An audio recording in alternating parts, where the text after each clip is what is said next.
حضرت ابو ہریرہ رضی اللہ تعالیٰ عنہ روایت فرماتے ہیں کہ نبی کریم صلی اللہ تعالیٰ علیہ وآلہ وسلم نے ارشاد فرمایا، جس میں 3 خوبیاں ہوں گی اللہ جل وعلا اس سے آسان حساب لے گا اور اسے اپنی رحمت سے جنت میں داخل فرما دے گا۔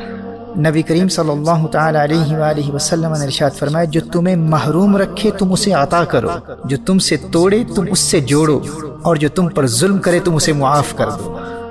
جب یہ 3 کام تم کر لو گے تو اللہ جل وعلا تمہیں جنت میں داخل فرما دے گا۔ میرے بھائی اور بہنوں، کون نہیں چاہتا کہ قیامت کے سخت حساب و کتاب سے بچتے ہوئے آسانی سے جنت میں داخل ہو جائے؟ بس ان 3 کاموں کی عادت بنا لو، آخرت میں حساب و کتاب بھی بہت آسان ہوگا، اور اللہ کے حبیب صلی اللہ علیہ وآلہ وسلم نے جنت میں داخلے کی ضمانت بھی دے دی۔ دنیا میں جو بھی آپ کو مال و دولت اور دیگر نعمتوں سے محروم کرنے کی کوشش کرے تم اس کو عطا کرتے رہو، جو تم سے ناطہ توڑنے کی کوشش کرے تم اس سے رشتہ جوڑو، جو تم پر ظلم کرے بس تم اسے معاف کر دو۔ اور یاد رکھیے، بالخصوص جو شخص اپنے رشتہ داروں سے صلہ رحمی کرتا ہے، اور ایسے رشتہ دار جو رشتہ توڑتے ہیں اور یہ توڑنے والوں سے جوڑنے کی کوششیں جاری رکھتا ہے، ایسے نیک وقت انسان کو اللہ جل وعلا نہ صرف آخرت میں آسان حساب و کتاب کے بعد اپنی جنت میں داخل کرتا ہے، بلکہ دنیا میں بھی ایسا غنی کر دیتا ہے کہ زندگی بھر اسے کسی کی محتاجی نہیں ہوتی۔ سبحان اللہ۔ امام طبرانی رحمہ اللہ نے یہ حدیث نقل کی ہے، وَمَا مِنْ أَهْلِ بَيْتٍ يَتَوَاصَلُونَ فَيَحْتَاجُونَ۔ ایسا نہیں ہو سکتا کہ کوئی گھرانہ صلہ رحمی بھی کرے اور پھر وہ کسی کا محتاج بھی رہے،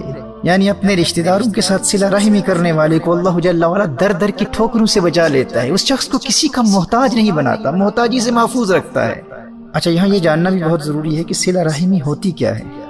ہمارے معاشرے میں ایک سوچ پائی جاتی ہے کہ صاحب ہمارے رشتہ دار ہمارے ساتھ جیسا برتاؤ کریں گے ہم بھی ان کے ساتھ ویسا ہی برتاؤ کریں گے، وہ ہمارے ساتھ اچھا سلوک کریں گے تو ہم بھی ان کے ساتھ اچھا سلوک کریں گے، اور اگر انہیں ہماری پرواہ نہیں ہے تو ہمیں ان کی کیا پرواہ ہے؟ بھائی ہم اپنے گھر سے کھاتے ہیں، بھائی اگر وہ ہمیں اپنے بیٹے کی شادی پر دعوت نہیں دیتے تو ہم کیوں دعوت دیں؟ یا پھر کہا جاتا ہے کہ وہ ہماری دعوت پر ہمارے گھر میں نہیں آتے تو ہم ان کی دعوت پر کیوں جائیں؟ صاحب ہم تو عزت دار لوگ ہیں، خاندانی لوگ ہیں اور خوددار لوگ ہیں، ہم تو اسی کو دعوت دیں گے جو ہمیں دعوت دیتا ہے، یا اسی کی دعوت قبول کریں گے جو ہماری دعوت قبول کرتا ہے۔ میرے دوست، یہ صلہ رحمی نہیں ہے۔ صلہ رحمی تو یہ ہے کہ جو رشتہ دار رشتہ توڑے آپ کو اپنے گھر کے اندر بھی داخل نہ ہونے دے، آپ پھر بھی رشتہ جوڑنے کی ہر ممکن کوشش کرتے رہیں۔ صحیح بخاری کی حدیث ہے، نبی کریم صلی اللہ تعالی علیہ وآلہ وسلم نے ارشاد فرمایا، وہ آدمی صلہ رحمی کرنے والا نہیں جو بدلے کے طور پر صلہ رحمی کرے، فرمایا وَلَكِنَّ الْوَاصِلَ إِذَا قُطِعَتْ رَحِمُهُ وَصَلَهَا۔ صلہ رحمی کرنے والا تو وہ ہے جو اس حالت میں بھی صلہ رحمی کرے جب رشتہ دار اس کے ساتھ قطع رحمی کا معاملہ کر رہے ہیں۔ محترم احبہ، یوں رشتہ توڑنے والوں کے ساتھ رشتہ جوڑنے کی کوششیں جاری رکھنے والوں کو اس صلہ رحمی کی برکت سے اللہ جل وعلا دنیا کی محتاجی سے بھی بچاتا ہے اور آخرت میں جنت بھی عطا فرما دیتا ہے، اور پھر دولت کی کثرت و فراوانی بھی عطا فرماتا ہے اور بری موت سے بھی بچاتا ہے۔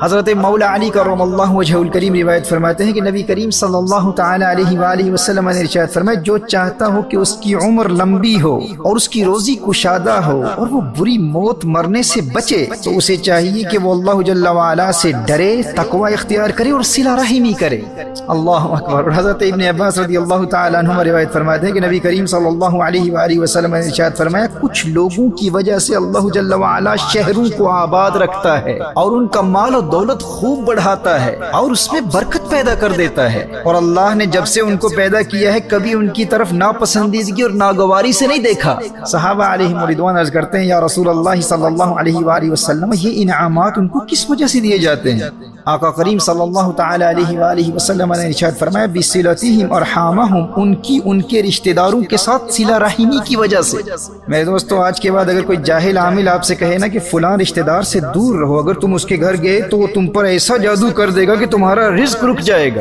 دنیا کے محتاج ہو جاؤ گے، بری موت مرو گے، دنیا میں بدنام ہو جاؤ گے، ایسے کہتے ہیں نا یہ جاہل قسم کے عامل، تو ایسے لٹیروں، جاہل عاملوں اور پیروں کو فوراً جواب دیں کہ میں تمہاری بات مانوں یا اپنے آقا کریم صلی اللہ علیہ وآلہ وسلم کی بات مانوں۔ ان حدیث کے مطابق تو جو اپنے رشتہ داروں کے ساتھ صلہ رحمی کرتا ہے تو اللہ جل وعلا اس صلہ رحمی کرنے والے کو دنیا میں اس قدر عزت دیتا ہے کہ اس کے وجود کی برکت سے اللہ شہروں کو آباد رکھتا ہے، اور ایسے رشتہ توڑنے والے رشتہ داروں کے ساتھ رشتہ جوڑنے والے کی مال و دولت میں اللہ خوب اضافہ کرتا ہے۔ حدیث شریف میں ہے کہ اسے رزق میں کشادگی اور کثیر دولت عطا فرماتا ہے۔ رشتہ داروں کے ساتھ تعلق استوار رکھنے والے کو اللہ جل وعلا دنیا کی محتاجی سے بھی بچاتا ہے اور لمبی زندگی بھی عطا فرماتا ہے، بری موت سے بھی بچاتا ہے، اور آخرت میں حساب و کتاب میں آسانی کے ساتھ داخل جنت بھی کر دیتا ہے۔